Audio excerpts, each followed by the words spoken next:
ចាជាដំបូងនាងខ្ញុំសូមគោរពជំរាបសួរទៅកាន់លោកគ្រូអ្នកគ្រូក៏ដូចជាសិស្សានុសិស្សទាំងអស់គ្នាជាពិសេសគឺសិស្សានុសិស្សដែលកំពុងតែសិក្សានៅក្នុងកម្រិតទី11នាងខ្ញុំឈ្មោះស៊ូងសុនិចថ្ងៃនេះផងដែរនាងខ្ញុំនឹងលើកយកពិសោធន៍មួយយកមកពិសោធន៍បង្ហាញដែលពិសោធន៍នោះគឺស្ថិតនៅក្រោមប្រធានបទអត្តសញ្ញាណកម្មឧស្ម័នអ៊ីត្រូសែនហើយនៅក្នុងពិសោធន៍នេះគឺមានគោលបំណងដើម្បីបញ្ជាក់ពីវត្តមានរបស់ឧស្ម័នអ៊ីត្រូសែនតាមរយៈការតេស្តជាមួយអណ្ដាតភ្លើងឬសូរសំឡេងប៉ាប់ដោយដែលបងប្អូនបានដឹងរួចមកហើយថាអ៊ីត្រូសែនគឺជាឧស្ម័នមួយយ៉ាងសំខាន់ហើយវាត្រូវបានគេប្រើប្រាស់ក្នុងដំណើរការឧស្សាហកម្មដើម្បីផលិតឧស្ម័នអាម៉ូញ៉ាប្រើសម្រាប់ក្នុងដំណើរការចម្រាញ់យកប្រេងប្រើសម្រាប់លុបភាពកខ្វក់ចេញពីលោហៈធាតុសម្រាប់បង្កើតអគ្គិសនីមានន័យថាសម្រាប់ស្តុកទុកថាមពលដែលអាចកកើតឡើងវិញបានដូចជាខ្យល់ឬក៏ព្រះអាទិត្យសម្រាប់ប្រើប្រាស់ឡើងវិញនៅក្នុងឧស្សាហកម្មគីមីអ៊ីត្រូសែនត្រូវបានគេប្រើប្រាស់ជាវត្ថុធាតុដើមសម្រាប់ផលិតមេតាណុលប្រើនៅក្នុងផ្លាស្ទិកនិងសារធាតុគីមីជាដើមមុននឹងឈានចូលដល់ការធ្វើពិសោធន៍នាងខ្ញុំសូម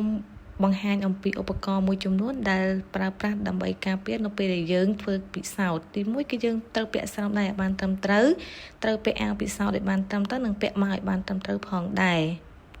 ជាជំហានបន្តទៅទៀតនេះគឺនាងខ្ញុំនឹងបង្ហាញអំពីឧបករណ៍ក៏ដូចជាសារធាតុគីមីដែលប្រើប្រាស់ចាំបាច់នៅក្នុងការធ្វើពិសោធន៍នេះ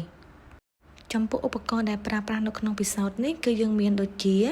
ទី1គឺប៉ោងដែកកេះទៀនស៊ីឡាំងក្រិតកែវវមៀតនិងចុងក្រោយគេគឺពីប៉ែតសម្រាប់បន្តក់ហើយចំពោះសារធាតុគីមីវិញគឺយើងមានដូចជា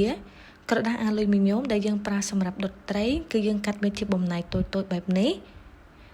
ហើយចុងក្រោយគឺសូលីស្យូមអាស៊ីតក្លរីត្រិកដែលយើងប្រើទឹកទាមកជំនួសចាឥឡូវនេះយើងមកមើលដំណើរការពិសោធន៍ទាំងអស់គ្នាជំហានដំបូងគឺយើងត្រូវវាល់សូលីស្យូមអាស៊ីតក្លរីត្រិកចំនួន20មីលីលីត្រដាក់ចូលទៅក្នុងស៊ីឡាំងក្រិត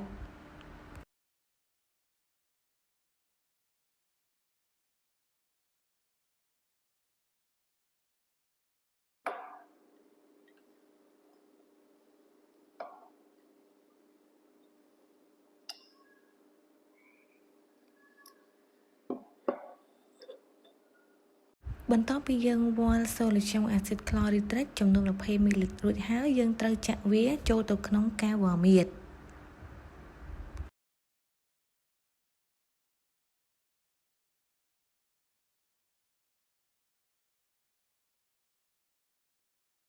ជាជំហានបន្តទៅទៀតគឺយើងត្រូវដាក់បំណែកអាលុយមីញ៉ូមដែលយើងបានកាត់ហើយចូលទៅក្នុងសូលីស្យូមអាស៊ីតក្លរីត្រិកនោះនៅពេលដែលយើងបានដាក់បំណែកអាលុយមីញ៉ូមចូលនៅក្នុងអាស៊ីតក្លរីត្រិករួចហើយយើងត្រូវយកប៉ោងយកមកបិទលើមាត់របស់កែវវមៀតឲ្យជិតរួចសង្កេតមើលប្រតិកម្មរបស់វារយៈពេល10នាទីតើនឹងមានអ្វីចូលទៅក្នុងប៉ោងនោះ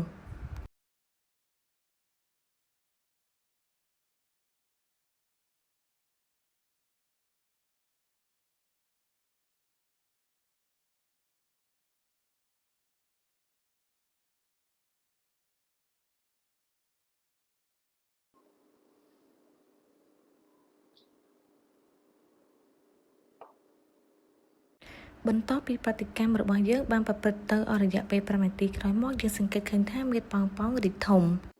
ឥឡូវនេះយើងទុកឲ្យប្រតិកម្មប្រព្រឹត្តទៅរយៈពេល5នាទីទៀត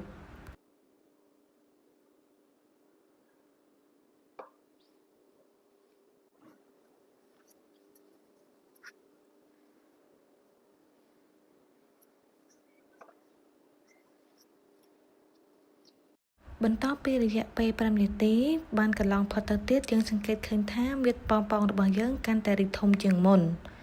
ឥឡូវនេះយើងមកធ្វើតេស្តឧស្ម័នទាំងអស់គ្នាតើឧស្ម័នអ្វីដែលស្ថិតនៅក្នុងប៉ោងនោះ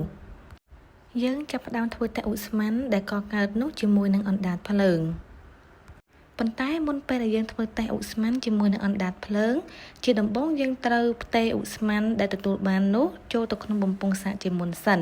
ធ្វើបែបនេះគឺដើម្បីកុំឲ្យបង្កឲ្យមានគ្រោះថ្នាក់នៅពេលដែលយើងធ្វើតេស្តឧស្ម័ន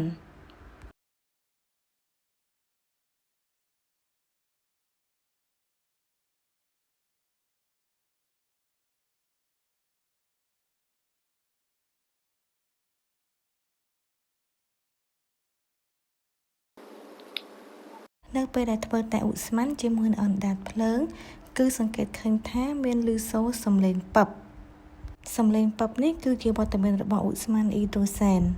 ឥឡូវនេះដំណើរការពិសោធន៍ក៏ត្រូវបានដល់ទីបញ្ចប់ផងដែរជាចុងក្រោយក៏សូមអរគុណទៅកាន់លោកគ្រូអ្នកគ្រូនិងសិស្សានុសិស្សទាំងអស់គ្នាដែលតាមដានទស្សនាវីដេអូពិសោធន៍នេះតាំងពីដើមរហូតដល់ចប់ចាសសូមអរគុណសូមជម្រាបលា